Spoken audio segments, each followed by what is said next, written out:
Up and namaste, everyone. Up and namaste, Christian R. Long, life enhancement consultant, giving you a big and beautiful shout out on this Friday afternoon / evening, or wherever you are in the world. Who knows?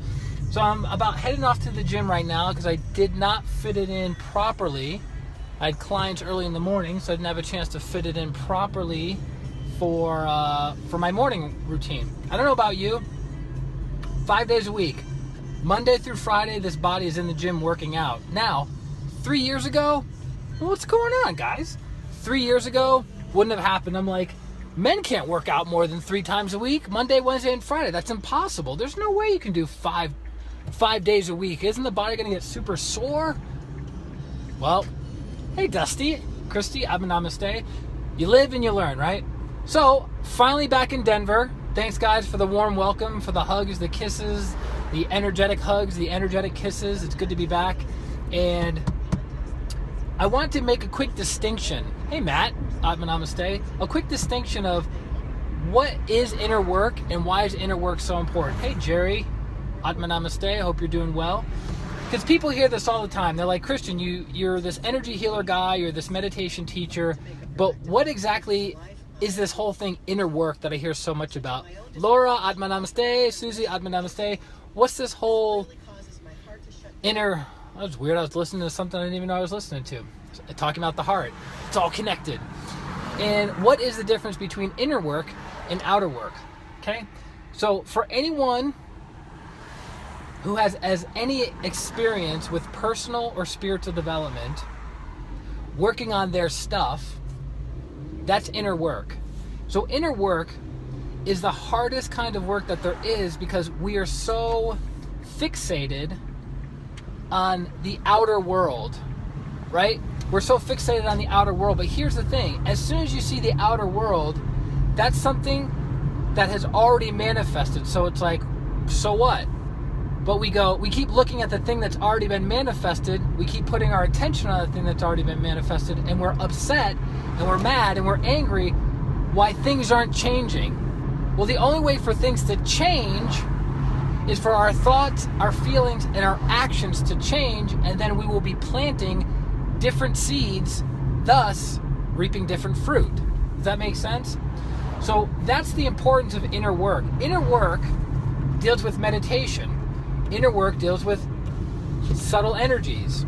Inner work deals with examining your thoughts, your feelings, your actions, how your thoughts, your feelings, and actions not only affect you, but how your thoughts, feelings, and actions affect other people, how your thoughts, feelings, and actions affect those around you, or like the environment around you. Because here's the thing. You can have the best strategy in the world. Atma Namaste. You can have the best strategy in the world of what to do, but if you have self-doubt, self-sabotage, lack, scarcity, feelings of unworthiness, feelings of not being good enough, not deserving enough, you could have the best plan in the world, but it's not going to come together. Think of it this way, like exercise. You'd have the best personal trainer in the world who writes you the best nutrition plan in the world and takes you to the best gym in the world with the best equipment in the world. But if you don't use the knowledge of the personal trainer, eat the good high quality food, or exercise with the latest and greatest equipment, your body is not going to transform. So I learned this many, many years ago from one of the masters in pranic healing. He says 70%, and you may even want to write this down or put it on a marker on your hand or something, but 70% of your work should be inner work. 70% of your work, hey Eric, I'm a Namaste. 70% of your work should be your inner work.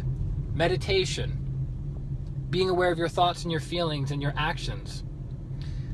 Getting energy healing on a regular basis. And when I say regular, that's relative to the individual, that's relative to the karma, that's relative to the receptivity, that's relative to the severity of the condition, it's relative to how long they've had the condition, right? So that it's multi-factored. Healing is a multi-factored, multi-causal process. right? So for those of you who read the newsletter that I posted Wednesday night on my Facebook page, and for those of you who are part of my email list, which thank you very much. I'm always excited about adding value to you guys in any way that I know how to, from the teachings of my teacher, Grandmaster Choa Kok Sui, the founder of Pranic Healing and Arhatic Yoga. For 2 months, I was in Fairfield, Iowa, a place I haven't been to in 15 years. And in those 2 months, I basically dedicated my entire time to doing inner work. So doing my meditation practice, doing purification practices, reading certain kinds of books, training my brain to think differently, to expand my thinking, to get outside of my own boxes that I've created in my own life, right? Which is great. It's good. That's why great spiritual teachers go on retreats. They're not retreating from themselves. They're retreating from the physical world. They're retreating from the physical world because they're smart enough to know that as I change my thoughts, as I change my feelings, I have better words, I have better actions, and I have better results in my life. Super, super, super important. So again, that's what one of the master pranic healers was saying. 70% of your work in your life should be dedicated to inner work. 30% should be dedicated to outer work, physical work, right? Because again, if you have wrong thoughts, your speech is going to be wrong, your emotions are going to be wrong, your actions are going to be wrong, your livelihood is going to be wrong. Because look at it this way, people who are addicted to drugs, people who are addicted to alcohol, people who are addicted to cigarettes, people who are addicted to gambling, people who are addicted to sex, people who are addicted to shopping, people who are addicted to anything that is an unwholesome, unregulated, excessive desire, right? Do they have right thoughts? Do they have right feelings? No. So therefore their speech is going to be wrong, their actions are going to be wrong, and that wrongness is going to be creating suffering within them. Now, granted, this has nothing to do with ethics, has nothing to do with morality. Hey Ada, Atma Namaste. It has to do with, if you want corn in your life, you have to plant corn. If you want mangoes, you can't plant corn and expect mangoes. Does that make sense? I hope it's clear for you guys. I'm trying to make it as distinct as possible, really pack it in. So that's all I wanted to say for tonight's live stream. I've been off the streams for about a week. I've been back in Denver for about a week, and then I spent a week traveling around Denver doing more inner work, working with clients, getting healing, becoming a better person, becoming a better instrument of goodwill and the will to do good. Hey Grace, Atma Namaste. Very, very, very, very important.